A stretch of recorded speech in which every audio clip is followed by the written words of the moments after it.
မလေးရှားနိုင်ငံမှာတရားမဝင်နေထိုင်နေတဲ့မြန်မာတွေမလုပ်သင့်သောအရာများနံပါတ်1ရက်မဖြစ်ပါနဲ့မြန်မာအချင်းချင်းဖြစ်စေနိုင်ငံသားနဲ့ဖြစ်စေဒေသခံလူမျိုးများနဲ့ဖြစ်စေလုံးဝရန်မဖြစ်ပါနဲ့အတက်နိုင်ဆုံးတီးခံပါရှောင်ကျင်ပါနံပါတ်2အရက်သေးစာတောက်စားခြင်းအပေါင်းအသင်းတငယ်ချင်းတွေနဲ့အရက်သေးစာတောက်စားတဲ့အခါကိုနေထိုင်ရာအိမ်မှာတောက်ပါစူညံခြင်းရန်ဖြစ်ခြင်းဆဲဆိုခြင်းမလုပ်ကြပါနဲ့မူးသွားရင်အိမ်မှာအိတ်နေပါအပြင်လျှောက်မသွားပါနဲ့ပြဿနာဖြစ်နိုင်ခြေအများများပါတယ်ကိုနေထိုင်နေတဲ့ပတ်ဝန်းကျင်လူတွေအမြင်မကြည့်အောင်လုံးဝမနေပါနဲ့ကွန်ပလိန်တက်ပြီးရဲကိုတိုင်ကြရင်အဖမ်းခံရနိုင်ပါတယ်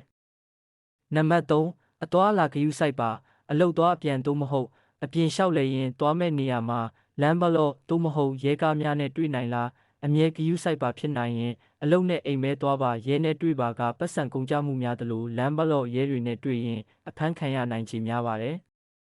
နံပါတ်4ပတ်ဝန်းကျင်တန့်ရှင်းရေးမိမိနေထိုင်ရာအိမ်ယာပတ်ဝန်းကျင်တွင်အမိုက်များကိုစီကံတကျစွန့်ပစ်ပါ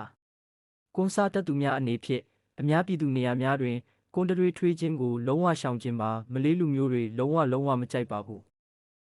နံပါတ်5အများပြည်သူနေရာတွင်စင်ကျင်ရန်ဘတ်စကားယထာဝတ်မတ်စသည့်အများပြည်သူတည်ယူပို့ဆောင်ရေးယာဉ်များပေါ်တွင်နှင့်အများပြည်သူနေရာများတွင်အုပ်စုဖွဲ့ကအတန်ကျဲလောင်စွာစကားပြောခြင်းရေမောခြင်းစူညံခြင်းများကိုရှောင်ကျဉ်ပါအားလုံးပဲအဆင်ပြေဖို့ဆုတောင်းပေးလိုက်ပါတယ် like share လုပ်ပေးဖို့မမေ့ကြပါနဲ့